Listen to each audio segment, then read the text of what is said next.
Devairatrapi vichikitsitam kila Tvam chamrityo yanna sugneyamata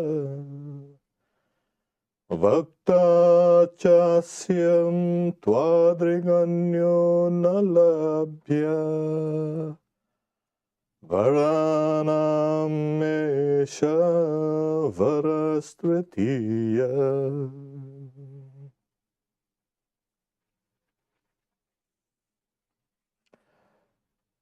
Even the gods entertained doubt with regard to this thing called death. And, O death, O God of death, since you too say that it is not truly comprehended, and since there is no other instructor such as you, therefore there is no other boon comparable to this one. These are the words of the seeker of truth called Nachiketa, and this is the third boon that he asks from the God of death. Because the God of death had said, even the gods entertain doubt regarding this mystery. As we can see, it is a mysterious thing for us, frightening thing, death. But then, to put this topic into perspective, reincarnation, fact or fiction, as you can see, it is a fact. And at the same time, not a fact. We will see both these aspects. To incarnate means possessing a human form or embodied form, embodied in flesh, or a deity or a spirit that incarnates in flesh, in the body.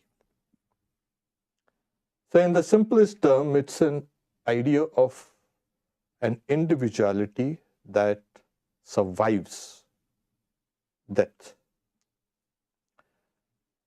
There is resistance to this idea, and we shall see why. In many minds, incarnation means only God can incarnate. If God can incarnate, even why can't we incarnate? And the doctrine of incarnation was not so crystallized in the mind. So when God incarnates, he cannot incarnate and be still God, which the Hindus say. They say, no, it became a son. And then, so we have God and we have a son also. Okay. So in Hinduism, God incarnates through his power called Maya. Fact, what fact? Something that is true, that's experience, has an actual existence, something that has objective reality. Death has an objective reality. Not only to us who are seeing somebody going across, but even to the person who's dying. Okay. Fiction is something that's imaginary, that's not true. Soul. In some form or the other, every religion has had conception of a soul. Some undeveloped, some developed, but they understood that there's something immaterial that survives the material.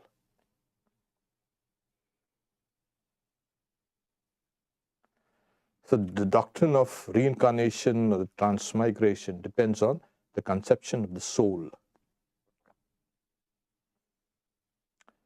And if anybody wants to understand Vedanta, if anybody wants to understand what is life, if anybody wants to understand what is death even, if anybody wants to understand anything in the world, if anybody wants to understand what is karma, they have to look at it through the lens of this rebirth, reincarnation. Otherwise, it becomes kind of, you're open to a lot of philosophical confusion. So this has been as the fulcrum on which the entire Eastern philosophies depend.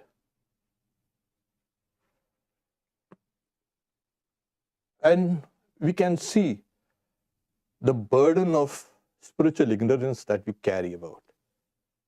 It's just impossible for us to reach the very kind of the zenith of love or knowledge, spiritual love and spiritual knowledge,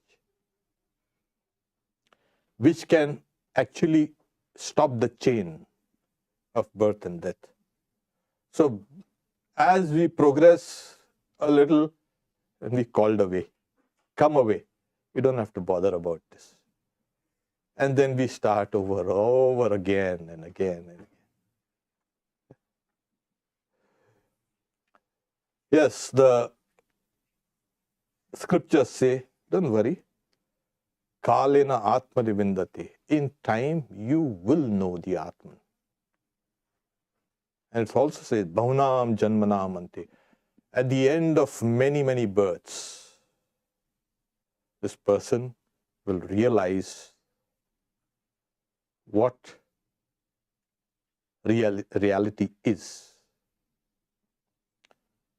So this is the opening theme. Well, you know, they say it is exclusive to some religions. It's not found everywhere. No. This doctrine is as old as human civilization. It's older than the mountains. In Greek philosophy, especially the Orphic, you can see religions, and Plato himself speaks of something called metempsychosis, the transmigration of the soul. The Greeks had this idea. And not only the Greeks, you find in many cultures all over the world, there has been this doctrine prevalent. Well, you know, people who like to have a nice one birth doctrine. Sounds nice, everything is nice. But there are a lot of problems with that. We will see as we go on. So this was an ancient doctrine.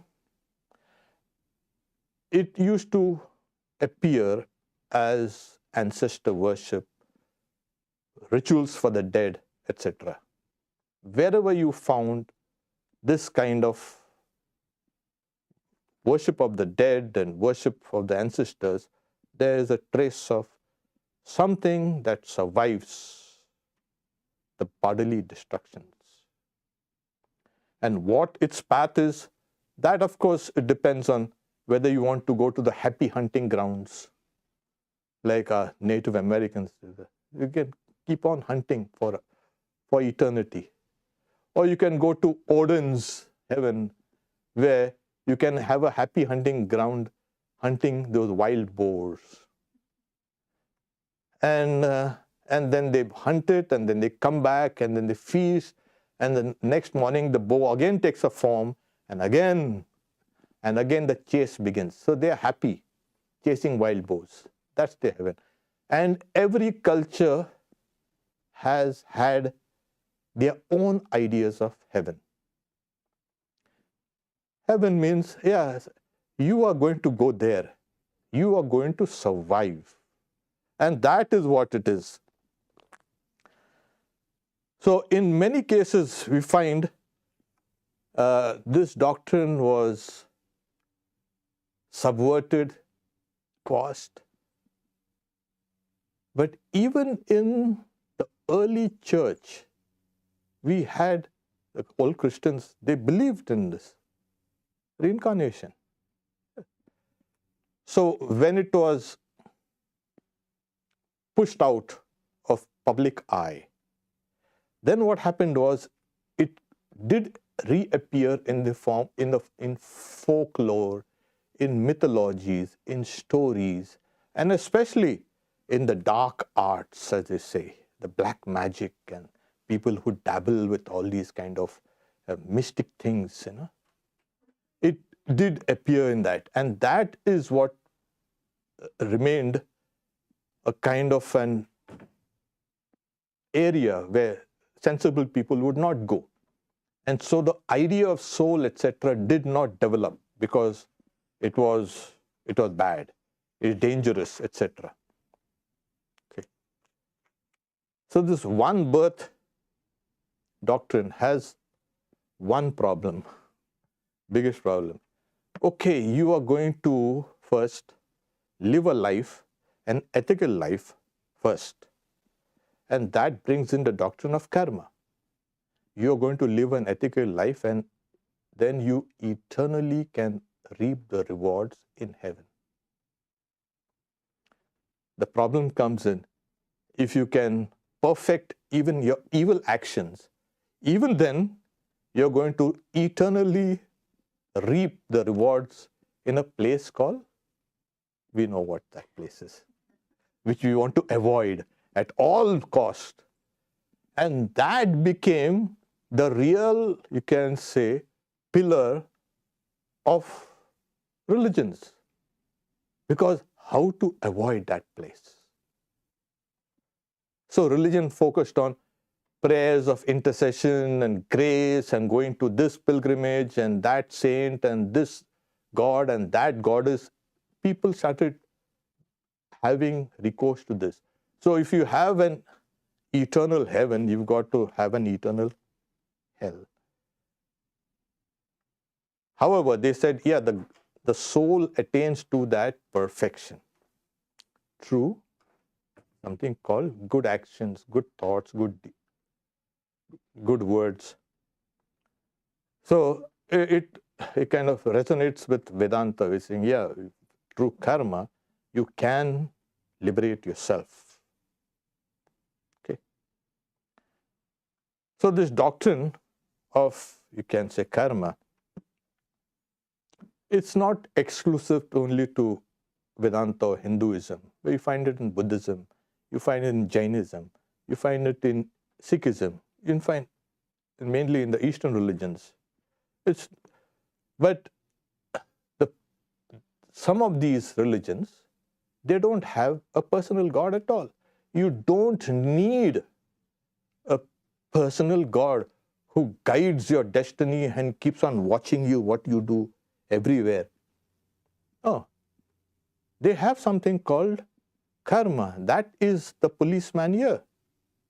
That's a judge. That's a jury. So Buddhism, Jainism, Sikhism, they don't have a personal God. Some of the ancient Indian philosophies never had a personal God. So they had to bring in the doctrine of karma and make it central.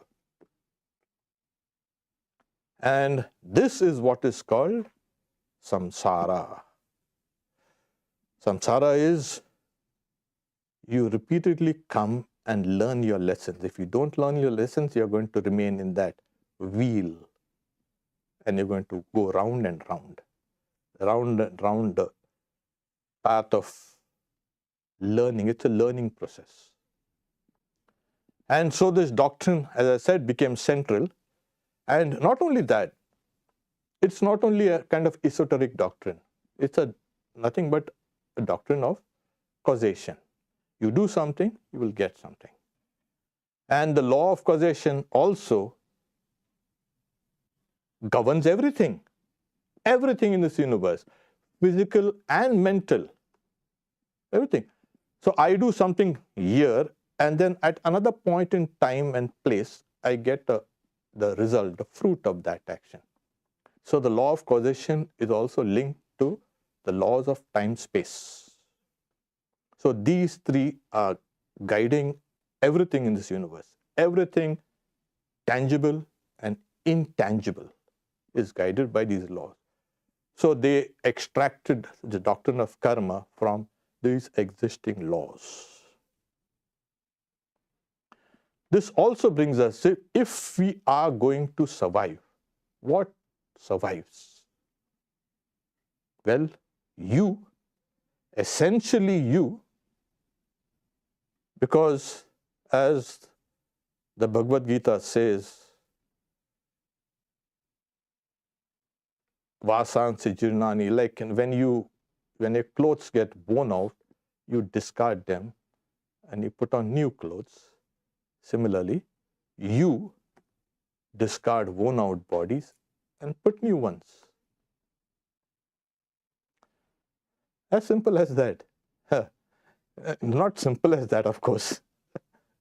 But the illustration is very striking.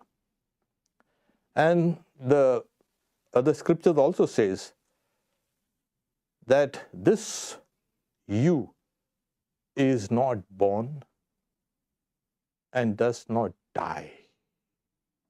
It is eternal, all-pervading. It is not killed when the body is killed. So you do not die. So what me?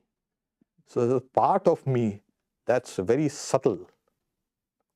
That's a subtle aspect within me, all of us.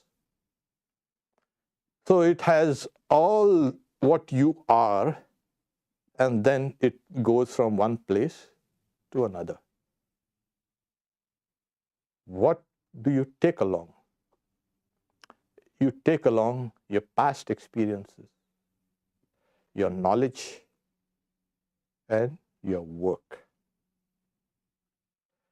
As Upanishad say, yata karma yata shrutam, like, and they give a illustration, again a simplistic illustration of a leech going to the end of a grass stalk, and the weight of that leech makes the grass stalk bend. It holds on to the next grass stalk and releases the first one.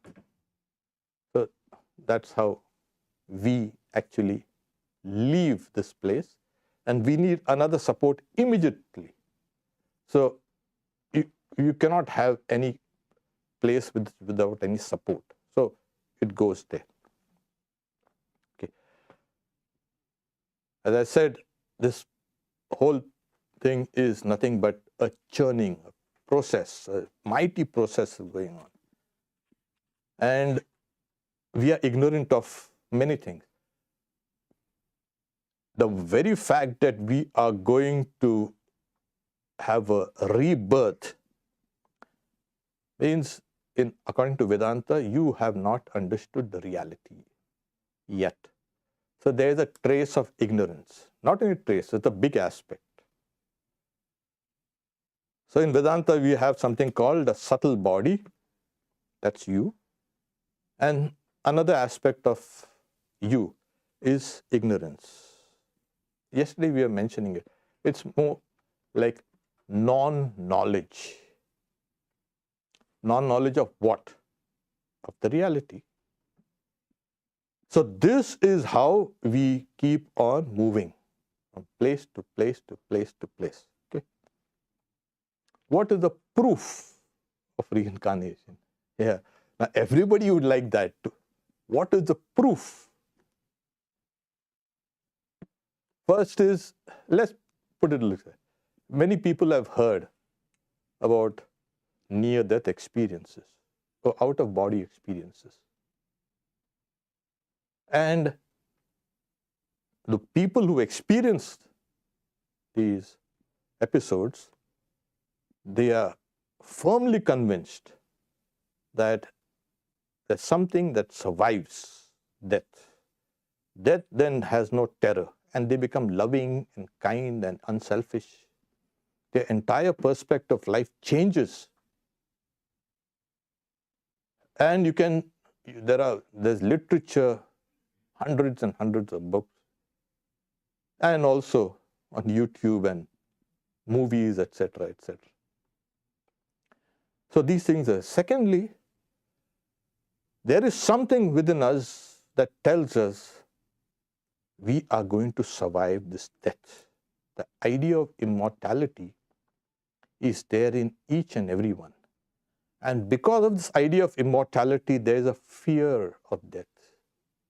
What? I can't really die, but what is this thing going to happen to me? Swami Vivekananda says in his famous Hinduism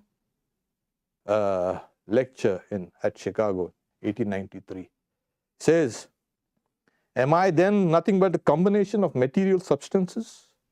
The Vedas declare, no. I am a spirit living in a body. I am not the body. The body will die, but I shall not die. Here I am in this body, but it will fall, but I shall go on living. So he also says, gives another example. Why don't I remember it then? Well, he gives a nice illustration. I am speaking English to you. That's and none of my native language is present in my consciousness. But if I stop for a while, I can bring it up. So there is something called subconsciousness. Whatever we have done can be revived into consciousness. So this doctrine also gives us an insight into what is the subconscious mind. It's all these memories that we've had for, I don't know for what, everything that we have done is kind of recorded. And he says that, so these things arise. But also in the yoga scriptures, saying it's a challenge thrown by the rishis, Swami Vivekananda says, that you can, if you want, you can remember all your previous incarnations. Sri Ramakrishna used to speak about him. When he learns who he is, he's not going to stay for a day also. The same thing for the us also. We are not going to, what? I have been here. Human life cannot be cut by death. It's just impossible. If there's a soul, it has to be eternal, not only after you die. It has to be eternal in the past also, to be eternal in the future. So the soul has been there all through, and there's a continuity of existence. Everything that you see in this world, everything has had a continuity, has had an existence. Something doesn't just jump out from nowhere. Even thoughts have had their basis with something as a consequence of something else. So these are some of the, you can say, so the Yoga Sutras say, even in moral perfections, especially non-receiving of any gifts, if you are perfect in that, the yoga scriptures say, one gets the memory of past lives. And then he's saying, by perceiving through samyama, the samskaras comes the knowledge of past lives. So there's a little explanation here. Samyama means dharana, dhyana, samadhi, concentration, meditation, and samadhi. These are very high states of concentration, meditation, and samadhi. So with that perfect instrument, you cleave open the conscious mind, dive inside, and you can read all the samskara, that is, all those seeds that you've stored in the subconscious mind. So you can read and you can understand. Take, for instance, Bhagavan Buddha. He remembered 500 past lives. That became what is called the Jataka tales. Most of us have. These are the tails. And I have myself seen people who remember their past life. Say, do you remember? Oh, yes. What am I going to do with that now? It's now going to be all over. But this is the proof. First is, there is a line called the body. That's a stream. There's another stream of the mind, of the soul, as you can say. So we take this as a furnishing material for the bodies. These material and the genetic materials and what we get from parents, etc. And they get it from their parents and it's all. And then we have another stream called the soul, which is equipped with all these memories, with all these karmas. It takes birth in a place which is conducive to its present unfoldment. So that's why you cannot blame your parents or your circumstances or anyone else. I remember when I was young, very young, I had a t-shirt on. It is not my fault that I was born.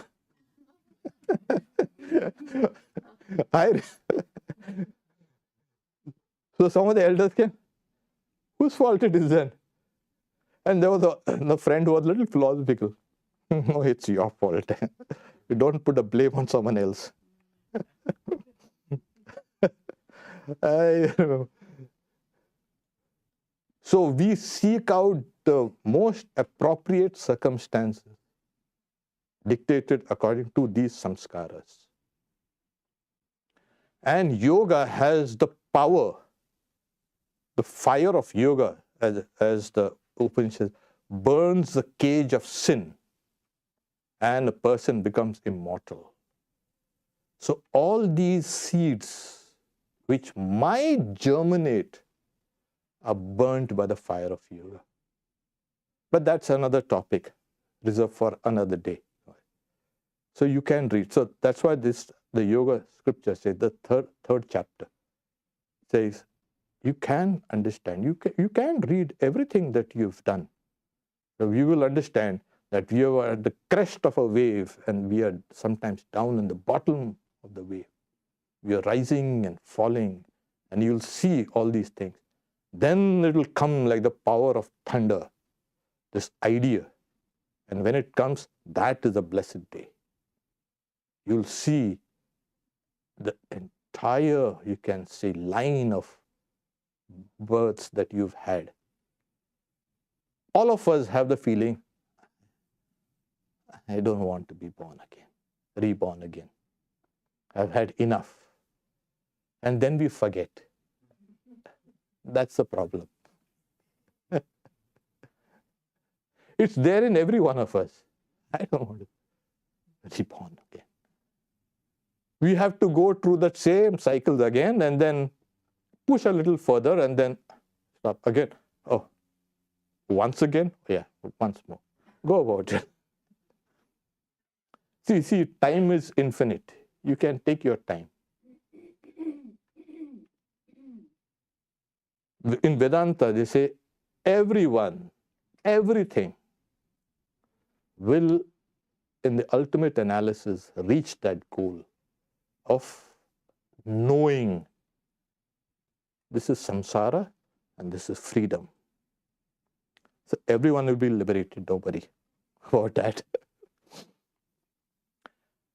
But your karma, your deeds sometimes awakens you. And then you say, enough, let's go back. And then you want to go back. Back in the sense, back to freedom. Okay. So is it a fact? Yes, it's a fact. Because we see death everywhere. So I'll give you the processes, what happens according to the Upanishads. So especially the Brihad Aranyak Upanishad, like a cart that's heavily loaded old cart, and that's creaking along the road with its wheels and axles and all, in a state of disrepair and all creaking. So he's saying the self, that is the inner self, presided over by the Supreme Self. You see, you cannot disassociate yourself, your Atman, your Jiva Atman, from the Supreme Atman. So he's saying, goes on making noises when breathing becomes difficult. So I remember one time, there was a Swami who was passing away, and we were just young novices. And so we said, let's see what happens. And we were chanting hymns, etc., and the Bhagavad Gita. And he was breathing heavily. I was curious also at the same time, what happens now? He was calm, but he was breathing very heavily. And most of us have seen this. These doctors here, they know. So they're breathing. So this is what actually happens when from the outside. This is what appears. From the inside, when the self becomes weak and senseless, the sense organs come to it, completely withdrawing itself. It brightens the top part of the heart, say. So now these senses are also called pranas. They're the vital force, the life force.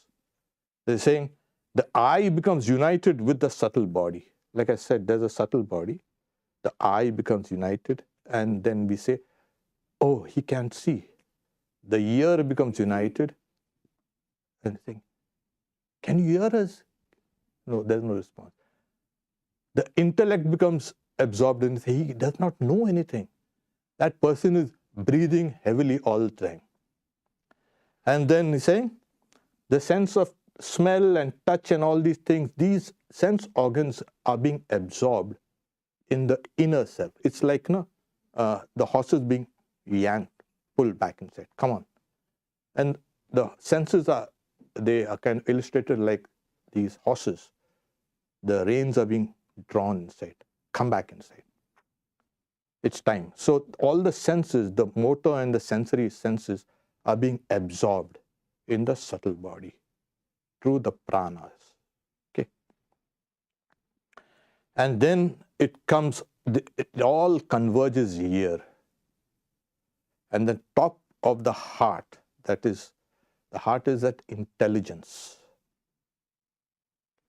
That's the place where they all converge, and then he's saying, then either it goes out through the eye or the ear or this part or that part, something like that. The higher the exit points, the higher is the birth. The lower the exit points, the lower are the births. So then it is what? It is followed by knowledge, that is karma, and past experiences. So what you do, you are now carrying along with you. So when that leech is kind of reaching out to grasp another stalk of grass, the senses have become absorbed. The pranas, the vital forces, they get absorbed in the subtle body, and that is now merged into intelligence, and that departs. So let's look at it like the Upanishads also speak of, like a huge tree. And when it's at the end of its life, it falls. The roots are exposed partly, maybe it snaps into. And it does not dry out immediately, if you notice. First, the leaves turn color, and then the flowers, if they are, they drop off, and then the small twigs, they start withering away, and then the bigger branches, and then finally the stem. So death happens in stages for everybody. It's not suddenly there's a cut-off here. Oh, it's over. No. All death happens in stages. It cannot happen just with the blink of an eye. He's dead. Oh, no. So as that person is breathing heavily, as like the trees topple down, and now what?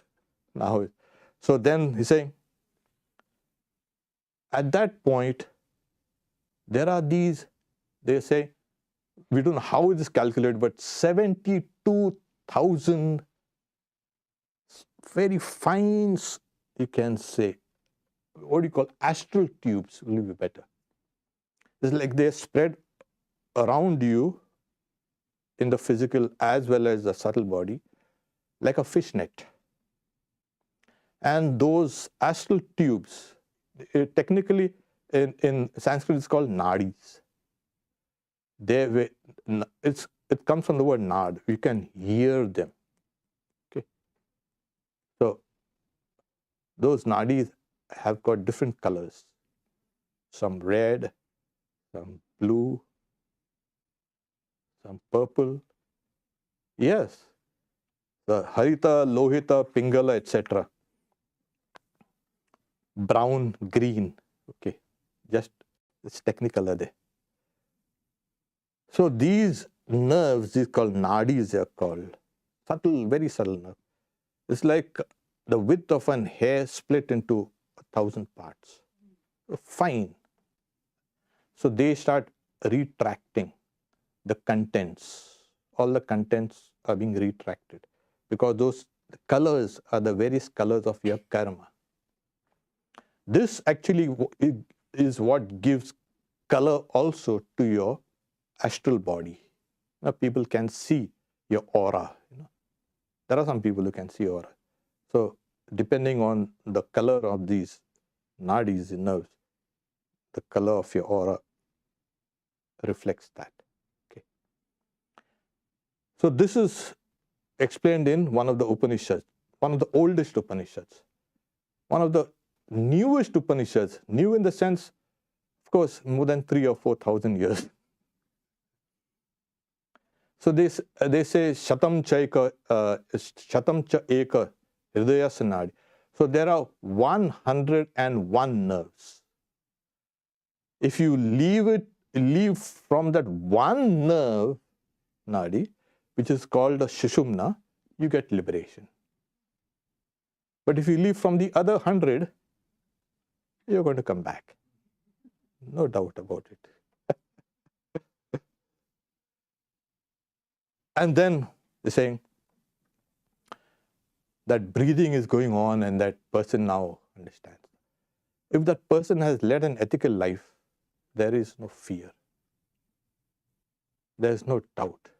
But if it's not the case, then that process is accompanied by terror, by fear. Now what? So much for this. In the subtle body, as we are talking about a subtle body, what happens is there are these two main streams of psychic energy called the Ida and the Pingal, the sun and the moon. This side is the sun and this side is the moon. Actually, it's one that goes round and round from the crown of the head to the base of the spine. So when they appear on either side of the central Sushumna, it's called two, but actually one. So these are the psychic energies that flow all around. They start slowing down. And as they start slowing down, it's like a call for everybody. Hey, come back, come back. It's time, the flight is going to take off. Come on. So at this point, saying, the pranas and the senses, etc., they're going on. But what happens is, in the body, a residue of those pranas are still there. Because they were working the body which is physical growth. So So though latecomers, sorry, we can't take you back. We'll take the essential things and you remain here. So it's like, the tree that has fallen down and the leaves are turning slowly off color like fall. And then we have the twigs and slowly death is appearing to start drying out the physical body. The last is the stem because of its girth. Okay. So at this time, what happens is as it is converging here, as I said, the subtle body also is a repository of all the memories, all the past experiences. At this stage, one gets a flash of all that you've done in your life. It comes in a flash. Your entire life is seen. And the predominant thought is what is going to now lead you. If you're a good person, yeah, I'm going to that place. But at this stage, there's no conscious control at all. These things just flash. In some old books, especially in Tibetan Buddhism, they say like you enter into a kind of you fall through a tunnel, where on the walls of the tunnel are all what you have done, and you zip. And here sometimes a kind of a wrong call, Some people are declared dead and then they suddenly the doctor leaves and I think suddenly the guy, what happened? Huh? He's alive. Yeah. So sometimes the wrong signal. So then again, those nadis, etc., they kind of come back, and because the residue of the prana is still there. These are the near-death experiences or out-of-body experiences. So it is possible. In case you don't need that experience, then they all go. So they see a kind of they enter into a tunnel, and then at the end of the tunnel, they see a kind of a light, and everything is so beautiful and so pure. And sometimes you see relatives, or sometimes you see some religious figure or some deity or something standing there to welcome you. Come, come.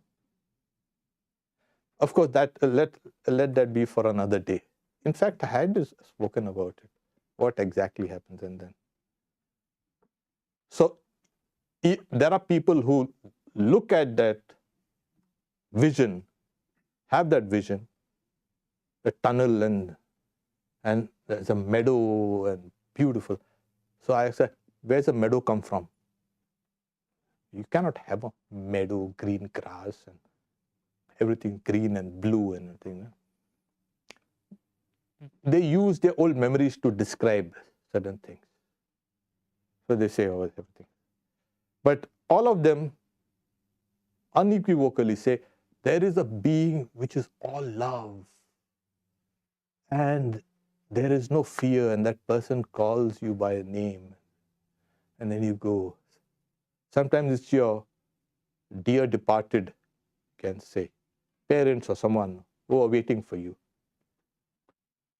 But then, okay, in a lot of mythological stories, there are these guides, spirit guides, that await you to help you transition from this to the next.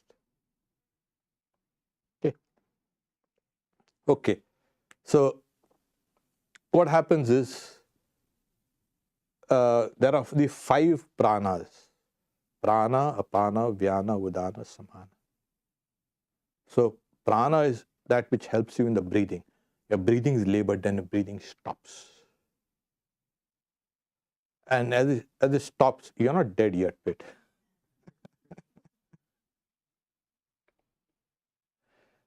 then the samana, that you can say keeps the body warm, the temperature of the body, that becomes feeble. the udana, that which rises up, now takes all the collection of all the other pranas and all the other, you can say, all your memories and everything, and your consciousness, and rises. And as it rises, it yanks up everything. Okay, let's go. If you are late, sorry. Yanks everything. So in the Upanishads, it's saying like a spirited horse. In the western part of India, which is now in Pakistan, called Sindh, there were these horses that were famous. So they could just pull the pegs that they were tied to. So the udana pulls everything out, yanks everything up. Come away. And then it leaves. At that time, apana, which is the downward motion of the air, also stops. At times, there's an evacuation of bowels. And then, as the metabolic processes which were still there stops. And then there is a kind of a command. Like it's a kind of more like a programmed cell death. Apoptosis. Everything. Oh, it's over. Come on. Die. And then the general kind of death. And everything kind of starts becoming liquefied inside. And at this point, the process, now this can take place in 20 minutes, or it can go on for even 45 minutes to an hour, various stages. So after that, after the whole thing has gone, after some time the rigor mortis sets in, or rigor mortis, we like to call it, sets in. And then it's over. It's over for you in this body. Then you start a new chapter. If you're going to be. So this is a fact. Reincarnation is fact? Yes, it is a fact. Because death is a fact. And so, yeah, these are the processes. How everything is now. So as you leave, you've taken your mind, your intelligence, your, you can say, memories, your past experiences, including your senses, the subtle aspect of the senses, and the 5 pranas. They all make up the 5, and the motor organs also, not to keep them away. Bring them all in. So this is what you take along with you. One time Sri Ramakrishna was witnessing his nephew pass away. He was name of Akshay. And everybody was so sorrowful and like breathing hard and all this process that was going on. He started laughing. Yeah, laughing. And everybody got annoyed with him. He's dying and you're laughing. Later on he said, I saw Akshay's subtle body emerge out like a sword from a scabbard. So that remained there, the scabbard. So he saw that. And he's saying, that's why I was laughing. There is no, what death? Like this, you can say animals, especially snakes and all, they give up that slow. Well, they have already built up a new skin inside, and other that will kill it if it retains that old thing. So it goes with a new. These processes are all already found in nature. So at this point, the soul departs. Okay. So these are facts. Now, what is fiction? Oh my God.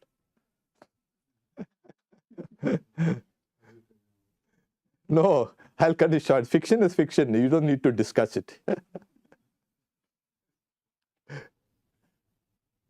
So Swamiji says,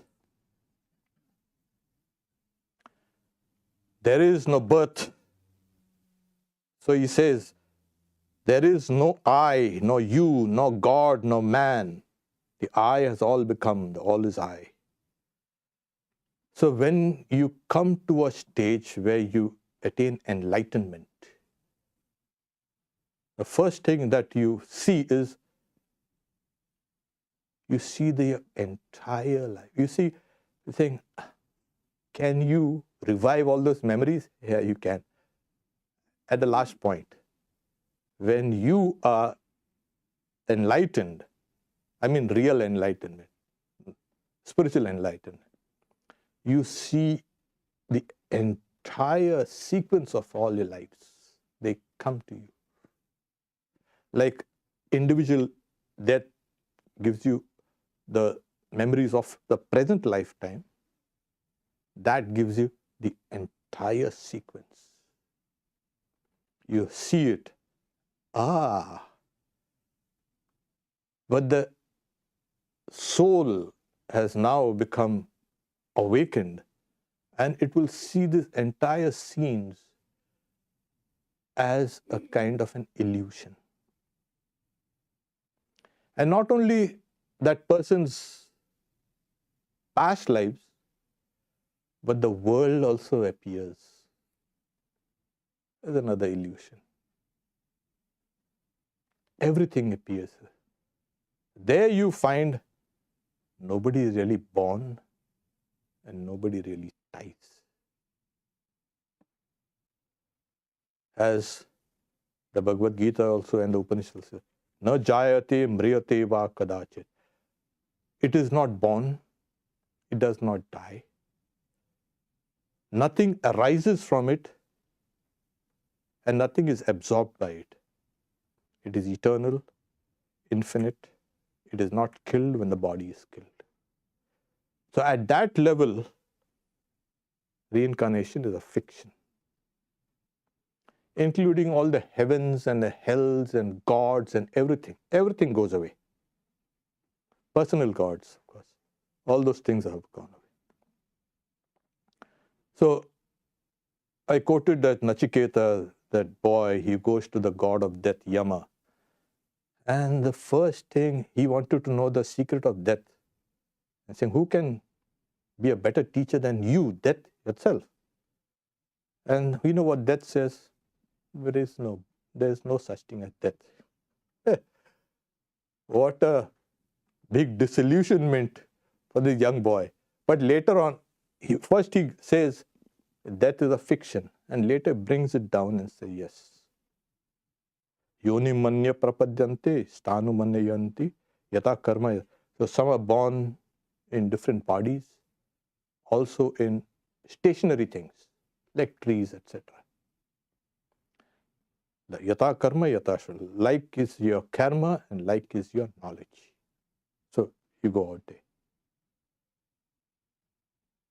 And then, yeah, it's a fiction. So Swamiji says, soul is the only reality, and we have forgotten it. Body is an unreal dream. And yet we think we are bodies. So at that point of absolute enlightenment, whether you go through karma or bhakti or jnana or yoga or to the grace, you reached a point where the entire world appears as a fiction, not only your life and death, etc. At that point, everything is over. It's all fiction. The fact, yes. And the fiction, yes, from the highest standpoint. Om, peace, peace, peace. So we'll take the first questions if they're here.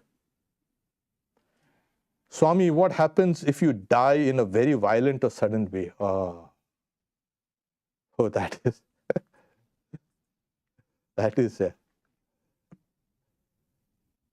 what happens is there is no sudden or violent way. The death is here. But that person who has died in a very violent or sudden way has had intuitions or inclinations or dreams warning him or her of impending death.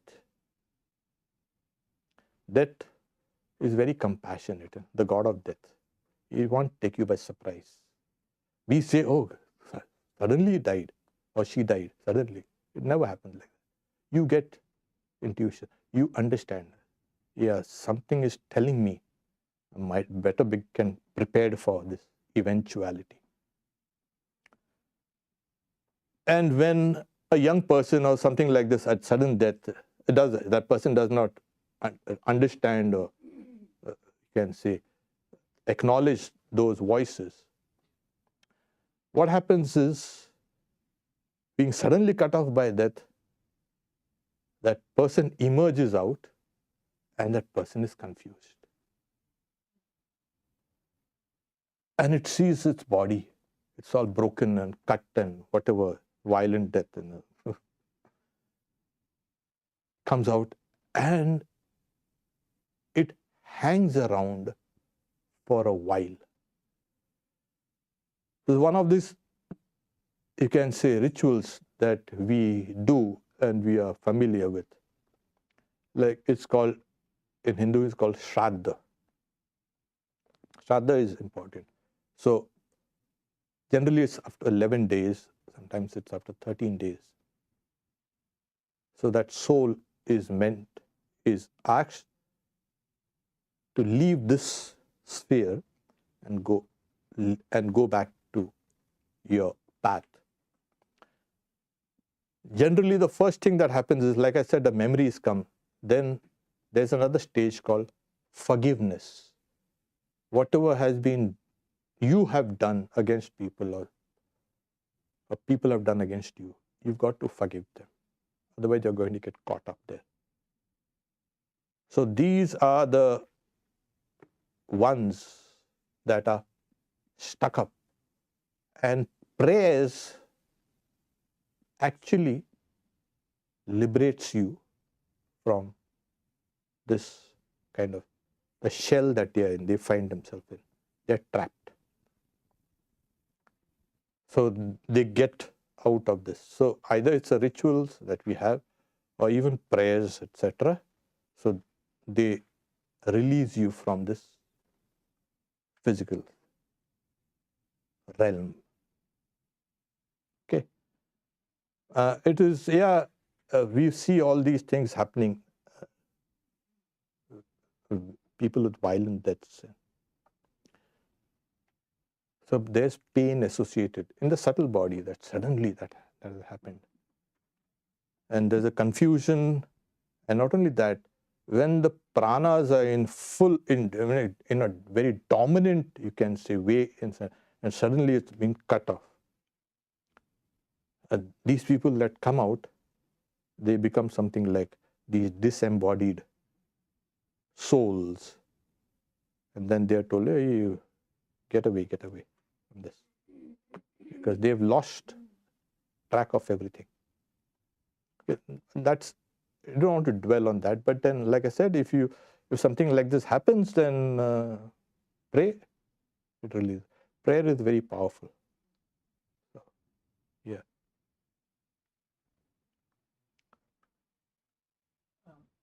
If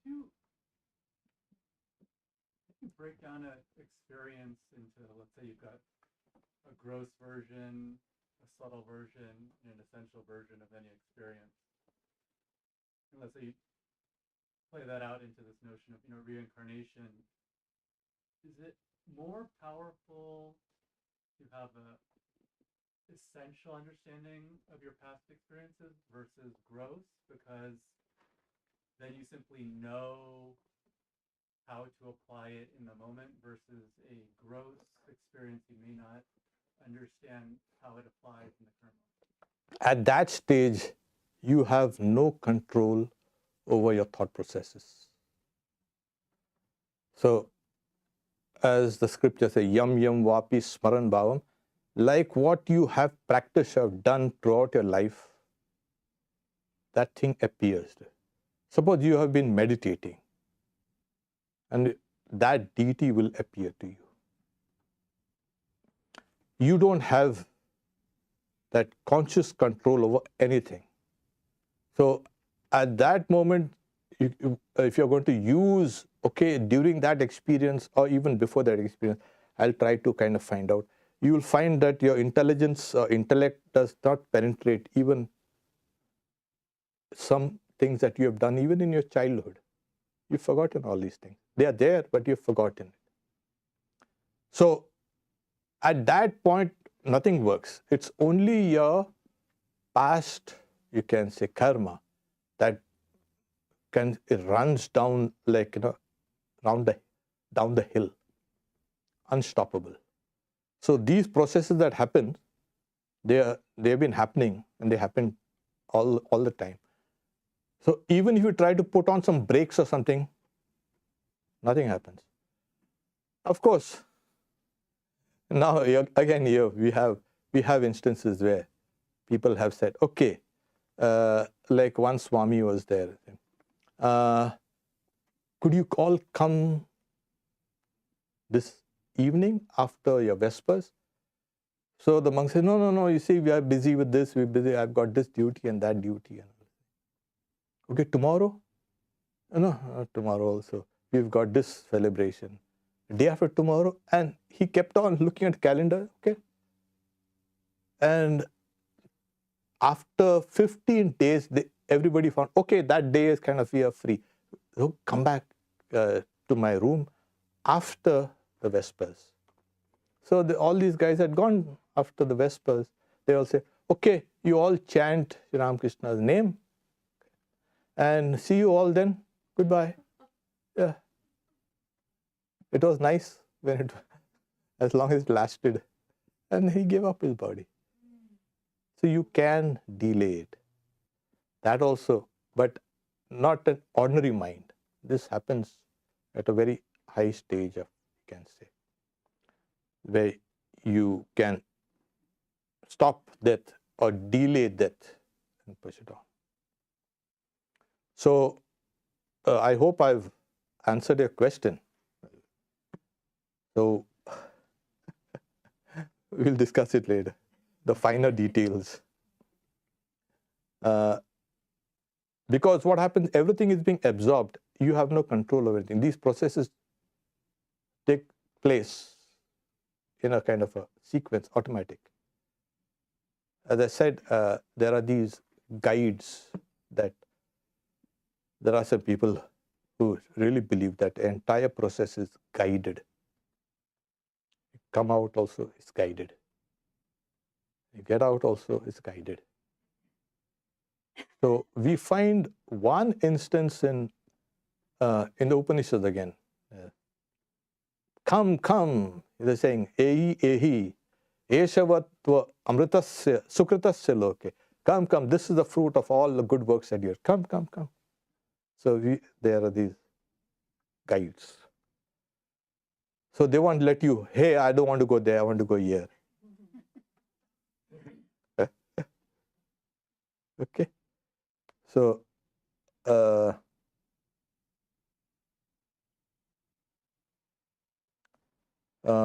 okay. And the limits of the mind. Well, the topic was this, reincarnation. The limits of the mind. Yeah, the mind is kind of, in a way, limited, at the same time unlimited. Because the mind is part of that cosmic mind. The cosmic mind is limitless. And so it becomes unlimited. Okay. Nothing here. So, yeah. Quick question. I want to know, like, do the animals have the similar experience? Do they have souls too? Oh yeah. Go through almost the same process. Yeah. But now, like the sudden death for the abattoirs, that they got.